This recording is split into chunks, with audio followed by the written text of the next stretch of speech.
God's call and this great commission? I am a product of global missions. I was reached because there were those who responded to the call.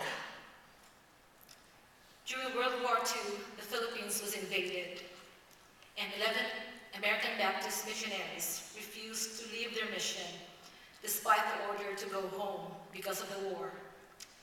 Instead, they were hidden by local Filipinos in a very remote mountain area, which they named Hopeville. Later, this town fell into the hands of the enemy. Facing death, these missionaries begged the soldiers to free the lives of Filipino captives, but offered their lives instead. They asked to be allowed to pray, and an hour later told their captors that they were ready to face death. They were killed because of their faith.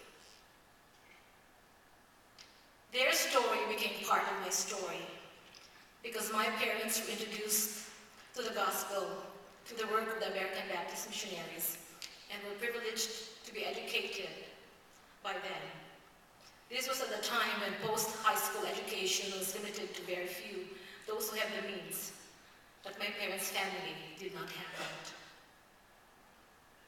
Their Christian faith and journey was so important to them that they made sure that they passed on their faith to their children, which I am very fortunate, in spite of the fact that I had to stand through those long Sunday worship services, those long prayer meetings and evangelistic meetings, which was not an option, it was a must.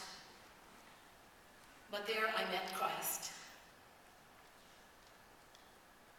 When my dad passed away, he left my mother with 3 very young children. I was the baby at the time. But missionary friends provided a home for us.